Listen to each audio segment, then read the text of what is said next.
একটি গুরুত্বপূর্ণ বিষয়ে আপনাদের আমরা দৃষ্টি আকর্ষণ করছি। গত 12ই মার্চ আমাদের প্রিয় নেতা অধীর চৌধুরী তিনি বহরমপুর পৌরসভার টেন্ডার সংক্রান্ত বিষয়ে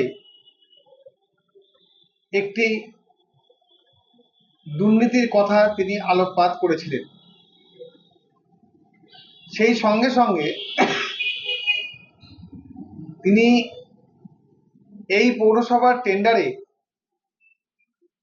যে স্বজন পোষণ হচ্ছে এই দিকটিও তিনি তুলে ধরেছিলেন। আমরা জানি পশ্চিমবঙ্গে শুধু বহরমপুর পৌরসভা বলেই নয়, যে কোনো পৌরসভা যে কোনো জায়গায়, এমনকি শাসক দলের বিরুদ্ধেও কোথাও না কোথাও কখনো না কখনো বিভিন্ন দুর্নীতির কথা মানুষ বলেই থাকে, বলবেও।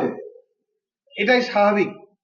দুর্নীতি হবে যদি সেটা বাইরে প্রকাশ পায় তাহলে সেটা মানুষ বলবে না, এটা তো হতে পারে না।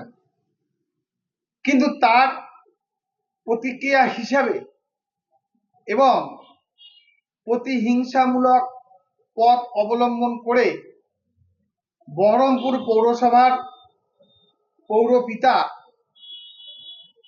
তিনি আজকে জানিয়েছেন যে জল কলে যে সামান্য পয়সায়, অর্থাৎ 20 পয়সা 25 পয়সায় উন্নত বিশুদ্ধ পানীয় জল যা মানুষ এতদিন ধরে পান করে আসছে, সেই প্ল্যান্ট তিনি বন্ধ করে দেবেন। এমনিতেই গ্রীষ্মকালে ফ্ল্যাট বাড়ির অত্যাচারে বহরমপুরের মানুষের নাভিশ্বাস ওঠে এবং পানীয় জল পাওয়া যায় না। যেখানে বাজারে 20 টাকা করে পার লিটার পানীয় জল মানুষকে কিনতে হয় বিশুদ্ধ জল, সেখানে 20 টাকার পরিবর্তে 20 পয়সায় বিশুদ্ধ পানীয় জল মানুষ এতদিন ধরে পান করত। এটাই বড় ব্যাপার। যদি ধরে নিই এই প্ল্যান্টকে রাখা যাবে না কারণ প্ল্যান্ট অবৈধ, তাহলে এতদিন ধরে তাহলে প্ল্যান্ট, তাহলে অবৈধ প্ল্যান্ট তাহলে এতদিন ধরে তাহলে চললো কেমন করে? সেখান থেকে পৌরসভার আইনগত যা যা পাওনা সবই পৌরসভা পেয়েছে।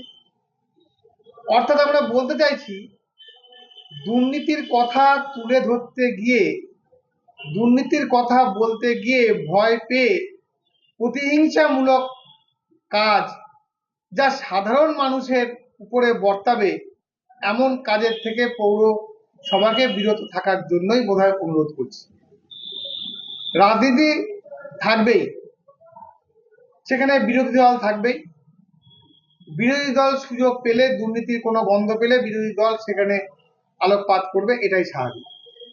কিন্তু কেউ আমার বিরুদ্ধে কথা বললে, দুর্নীতির কথা বললে, সঙ্গে সঙ্গে আমি এমন পদক্ষেপ গ্রহণ করব যে পদক্ষেপের সঙ্গে সাধারণ মানুষের চাওয়া পাওয়া, ভালো মন্দের সম্পর্ক জড়িয়ে আছে, সেই ধরনের কোনো হঠকারী পদক্ষেপ বোধহয় না করাটাই মনে হয় পৌরসভা সমীচীন হবে বলে আমাদের বিশ্বাস।